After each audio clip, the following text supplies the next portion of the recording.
The mall was dim, musty as the sludge in the basement pipes. Dust hung in the air, and the lights flickered and crackled. Kostya walked along the boarded-up elevator, checking the welding fastener. Downstairs, someone was banging on the warehouse gate again, briefly but with effort. The noise was repeated for the third night in a row. There were wrappers, crushed sneakers, and empty boxes from M.Video. Once they sold televisions here, now there was a rotten smell of blood and burning in the air. All that's left of the old life is concrete, locks, and alarms. Alina was sitting in the pharmacy block at the entrance to the household appliances area. She was wearing a jacket with a medic patch, dirty and torn on the shoulder. She sorted through the remains of pills, boiled syringes, sorted bandages that no longer held their shape. In the corner lay Sariga, the guard, with a twitching face and a burn on his neck. He said he got burned by the steam when he was fixing the tank. His hand was shaking, his eyes were racing, and sweat was pouring down his forehead. Alina had already understood everything, but she was silent. While the food court was surrounded by sofas and display cases. Now it was a hernia camp. He used to chase youngsters in the gym, then he sat down, and now he commanded a piece of the mall. The guards, a couple of beaten-up teenagers, and a fast food woman, whom everyone called Vika the cook, gathered around him. They had a generator, gas, canned food, and some weapons. Kostya hasn't tried yet. The balance was fragile, a rustle in the wrong direction, and the center would split in half. Everyone kept to their own zone, looked from under their brows. The world inside the grenade was bursting at the seams. Danya woke up to a thud in the ventilation. He lived in the basement. He hid there from the very beginning. 16 years old, thin, quick, with eyes that had no childhood in them for a long time. My father disappeared in the early days. My mother died in a pharmacy when a crowd was breaking for medicines.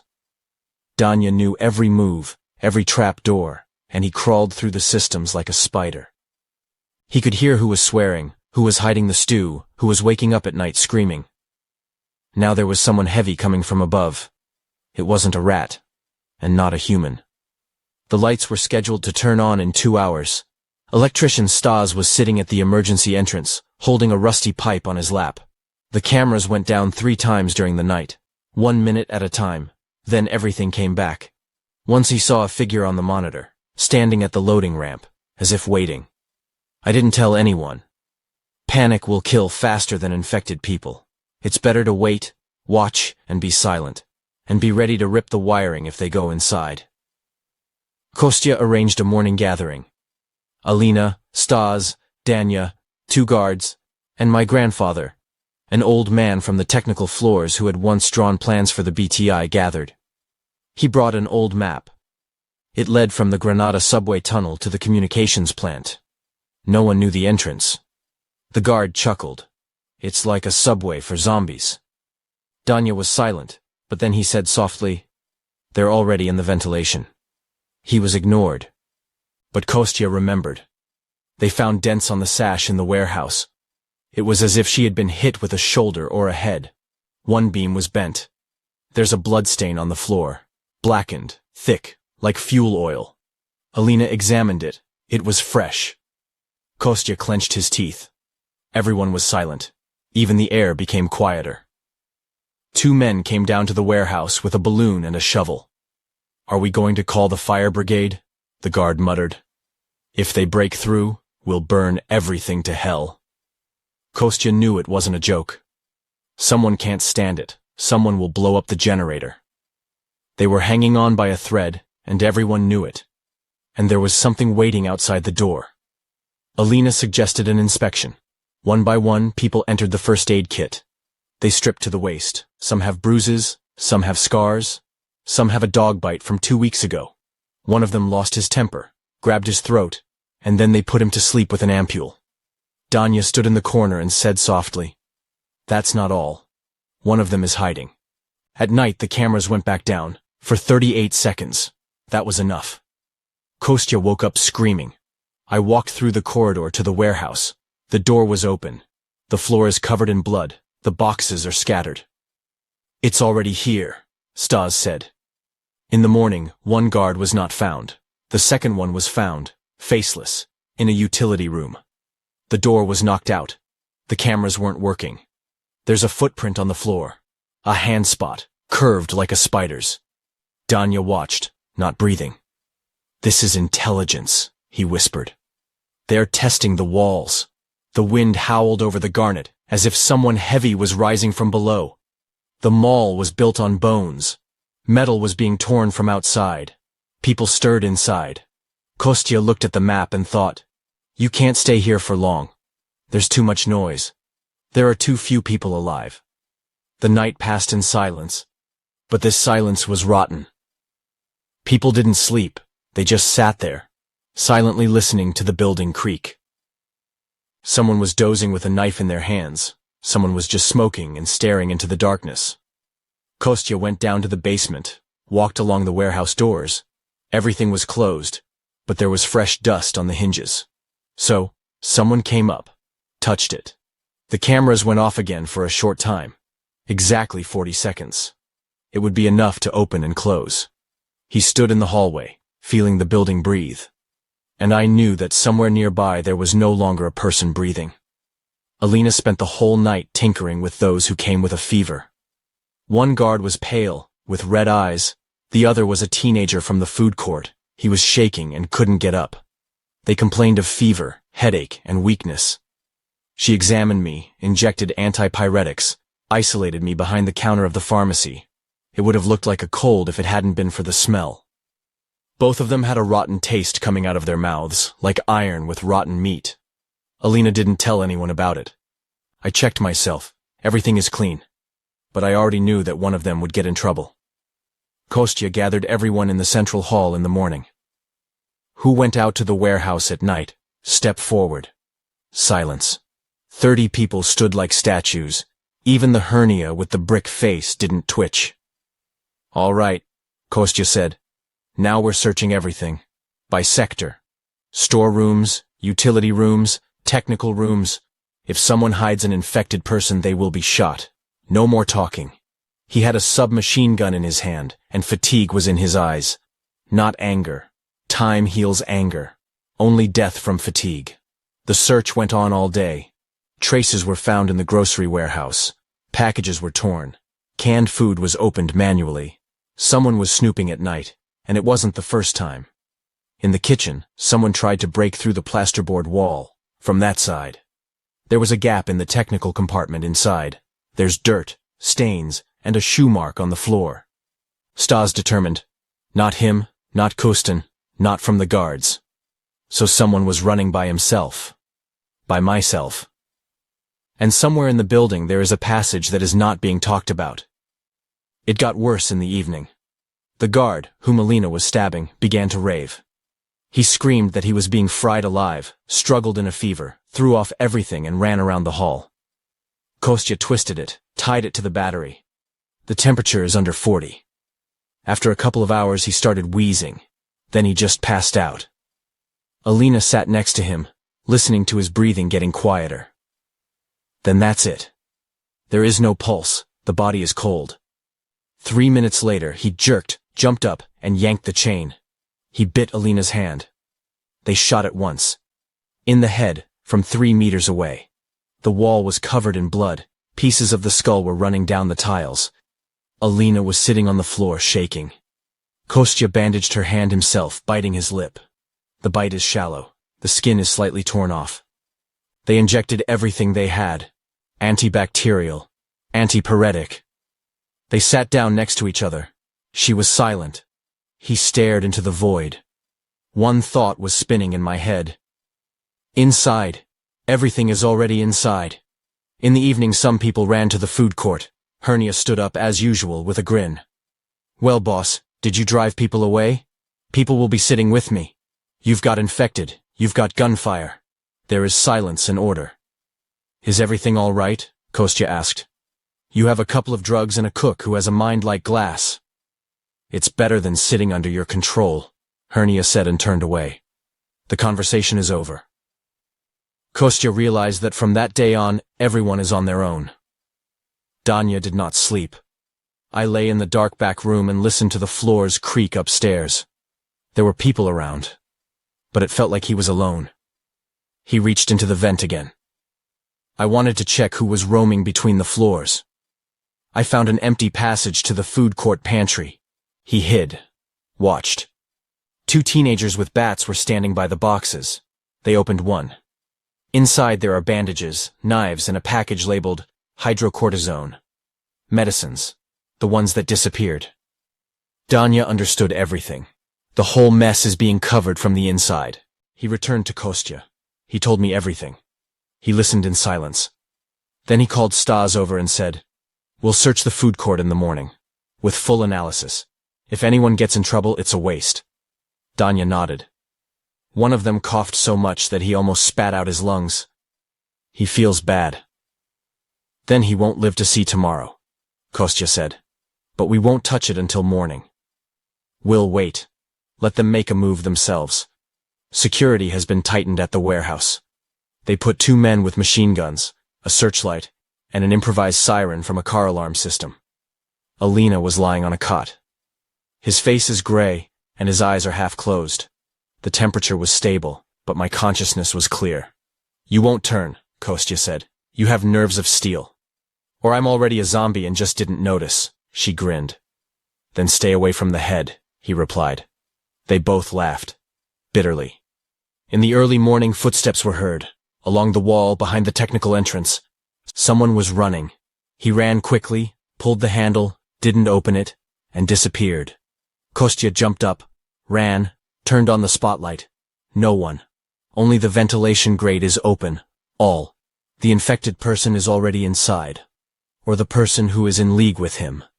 The day started with a bang. The camera at the second entrance beeped, then went out. A second later, a noise came from the speaker. Someone was breaking into the gate outside. Not with zombie hands, like a human. Kostya, Stas, and Danya ran out to the post. You can see through the loophole. A man in a raincoat, dirty, covered in blood, standing, waving, empty behind him. No hordes, no rot. It's just standing there. Kostya took the radio and ordered not to open it. "Maybe infected?" "What is it?" someone asked. "Maybe. Or maybe it's the key to survival," Kostya replied. There was no doubt about it. They had to take him alive. They launched it through the gateway, according to the full procedure. Camera, inspection, search. The man was silent, just nodding, his eyes wild. There's a tattoo code with numbers on her neck, something army style. He was limping badly, and his right arm was broken. His name was Lek, a former technician from a communications center on the southern outskirts. He walked for 2 days, said that there were 5 people left there. The plant is surrounded, but holding on. There is a generator, food, and an antenna.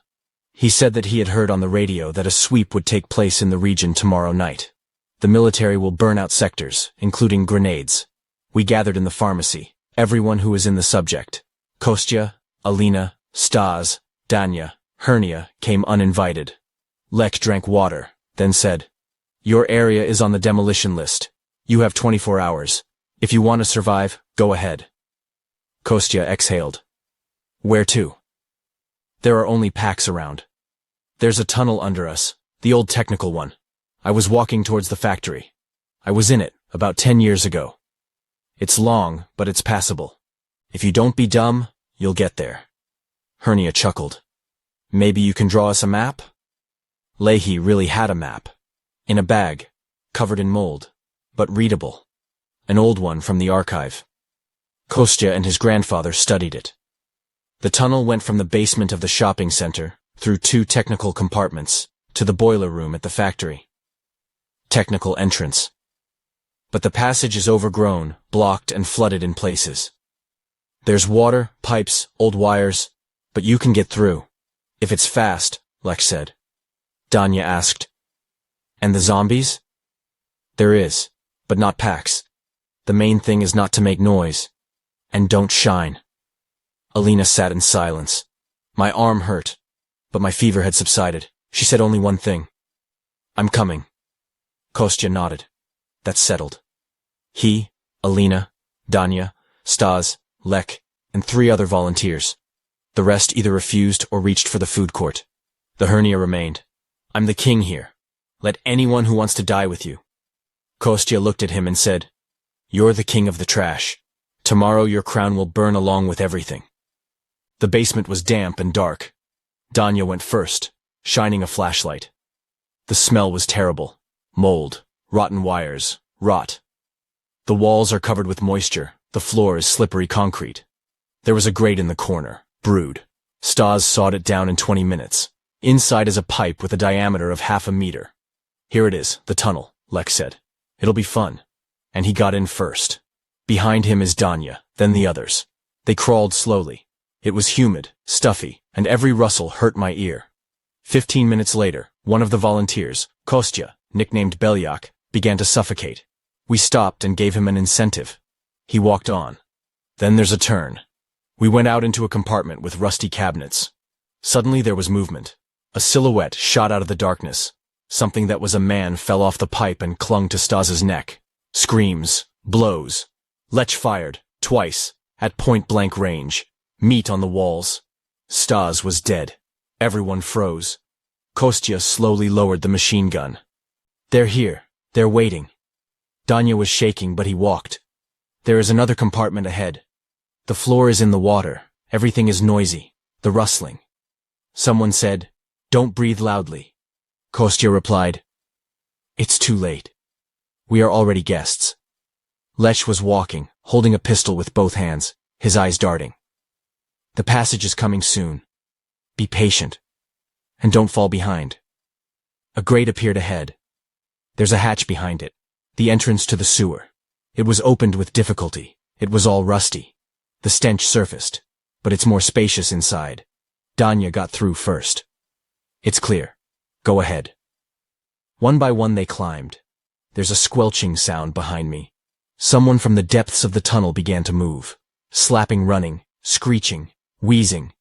They didn't wait. The hatch was closed and the fittings were pushed in. Alina said, They won't stop. Never. It was night on the surface. The factory was visible in the distance. Pipes, towers, a ragged grid. It's dark all around. Kostya raised his hand. We'll make it before morning. The main thing is not to make noise. They went. One by one. Like shadows. Lech walked in the rear, coughing softly. Danya looked back and noticed. He limps more than before. Is everything okay? He whispered. It's fine, Lech replied. But Danya was no longer sure. The hatch was slammed shut and reinforced. It stank so much inside the sewer that even Danya covered his mouth. The space expanded. Now it was possible to walk at full height. Kostya went first, his automatic rifle at the ready, a flashlight under his cheek. Behind him was Alina, silent, pale, but walking steadily. Lech trailed behind, shuffling his shoe, one of the volunteers dragging a lantern on a cord. Everyone's faces are like masks. No words, no jokes. Only footsteps and drops from the ceiling. Pipes ran along the walls, some humming. Somewhere the water was running with a constant sound as if someone was breathing.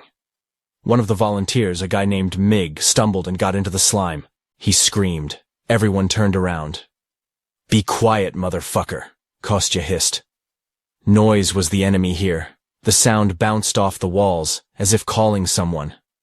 After a couple of minutes, everyone was moving softly, without words, like a well-organized group. The first turn took them into a wide tube. Splashing of water underfoot, debris along the walls. Danya sat down, picked up an old army bottle with the inscription M.Video 2 on the side. Someone has already walked here. Lech nodded. We are not the first. But they didn't come back. No one asked why. Then the breaches began. The ceiling was crumbling and fittings were sticking out of the sides. They crawled one at a time, one forward, two covering. A draft began in the middle of the tunnel. It smelled like burning. There was a shaft above, barred, and there was a faint light. Danya pressed himself against the wall and listened. Footsteps. Quiet. Fast. On concrete. Not ours, he gasped. On the right. Half a minute later, the creature flew out of the side passage. She was fast, with a stretched face, as if the torn skin hadn't had time to heal. Kostya fired twice, into the body and into the head. She collapsed. But there are two more behind her. A short slaughter ensued. The second zombie jumped on Alina. She hit him in the jaw with the handle. Lech was firing a pistol. His hand was shaking. Mig fell, and the third undead gnawed his throat.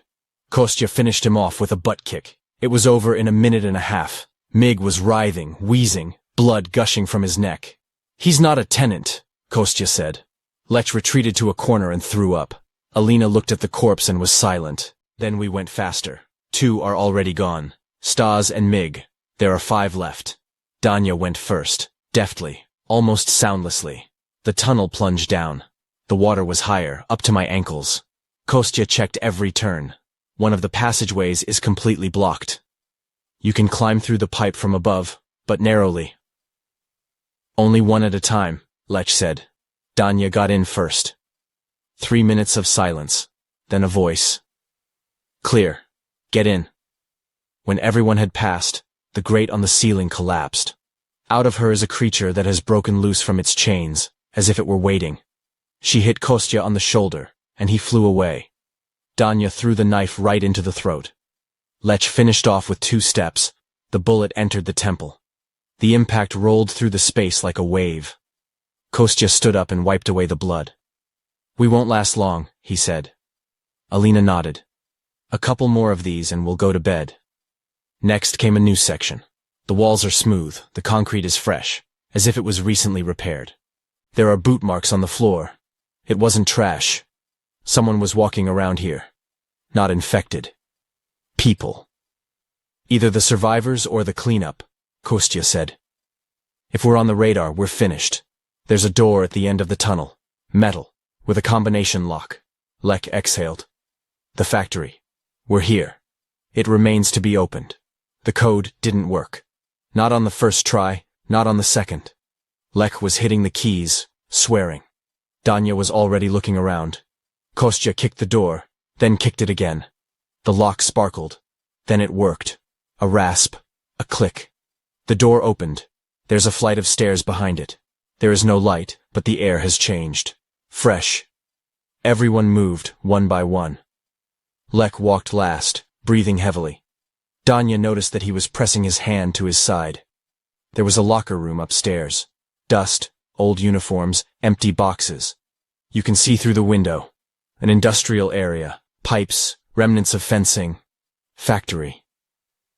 Kostya closed the door and leaned back. "We're out. But now we need to understand where we've gone." Alina opened the first aid kit and examined Kostya. "He has a bruise and a crack." "Hold on, Commander." "I'm holding on," he replied. "As long as someone is around." Lech sat down on a crate and pulled off his jacket. There's blood under it, a torn cloth, an old bandage. Danya froze. "You were bitten," he said. Lech didn't answer. He just exhaled. "Still in the shopping center. I knew I wouldn't live to see it. I just wanted to walk. I wanted at least someone to live. Why didn't you tell me?" "Because if I had, you would have shot me." He smiled. "And so you are here. So, for good reason." The room they entered stank of death. There was no ventilation. The air was like in a closed coffin. The walls were peeling, there were dried bloodstains on the floor, and water was dripping somewhere nearby. Pipes ran along the ceiling, broken in some places, dripping onto rusty coils. Danya went first. The lantern was shining narrowly. Kostya followed him limping, but with a weapon at the ready. Alina stayed behind. Her face was gray, but her eyes were clear. Lech trailed last, silently, without words. The ground floor was empty. Dust, broken windows, papers on the floor, scattered boxes. One corridor led deeper, the second to the laboratories, according to Leka. We decided to split up. Kostya, Danya, and Alina went deeper, while Lech stayed at the stairs to cover them. Danya pushed open the door to the technical room. Inside there is darkness, the smell of burning and blood. The walls are covered with something black. There are 3 bodies on the floor. One is in uniform, the other is a civilian, and the third is a child. Everyone was lying with their backs up, as if they had laid down that way themselves. There's a burnt doll next to it. Alina examined the bodies. They died a long time ago. One with a gunshot wound. 2 were chewed through. Danya watched in silence. The child lay down next to me, he said. It can be seen by the position of the hands. Kostya didn't say anything. They went out and closed the door. It wasn't the corpses that were creepy. They were used to them. The silence was creepy. It's too quiet. Just like before the collapse. The stairs to the second floor were lopsided, but they held on. We climbed cautiously. Upstairs there is a long corridor, doors with signs. Archive, laboratory, quarantine. All they found in the archive were mice and old hard hats. There's a corpse in a lab coat bent over a laptop. It was hanging on a belt, dried up. Under it is a piece of paper with a sign, as in a morgue. Object 8, closed. Danger level, 4. Nonsense. No one read on. It smelled of gasoline and feces. Danya went to the window and looked out. The factory territory is in full view. The grass broke through the asphalt. There are corpses by the fence, a lot. Everyone is in uniform, with weapons, but not in a fighting position. It was as if they weren't fighting, but falling one by one. Alina looked at it and said softly, "Everyone here is dead." The factory was not holding up. He just died. We came to silence. Kostya went out onto the roof to check the signal. Lech gave the coordinates. Supposedly the communication point worked via satellite. The flashlight was blinking. The battery was running low. There was no connection, but something was moving in the distance. At the edge of the zone, in the shade. A lot. Fast. We walked in a zigzag pattern, as if we sensed it. He came down. We won't survive until morning. We've already been encircled. Alina nodded. We need to strengthen ourselves. Close the doors, find water, take up points. The passageways were sealed. The windows were barricaded. There was little water, and the first aid kit was empty. We sat down on the second floor by the stairs. Danya was dozing. Kostya was cleaning the machine. Alina stared at the floor. Lech was coughing softly in the corner. Suddenly, a crunching sound was heard. Below. It was as if someone had stepped on glass. Then one more time. And silence. Kostya got up and gave a sign. Everyone froze. A wheeze came from below, a scrape on the floor. Someone was climbing. 3 of them got up, but Lech stayed. Danya went down first. The landing was empty. Then a creature came rushing around the corner. An ex-soldier, in armor, with half a face. She grabbed my shoulder and knocked me down. Kostya fired at point-blank range. The second deadling followed, growling. There's a third one after him. The pack. But not the street people, those who lived here. They waited. We ran through the ventilation system. They ate the leftovers.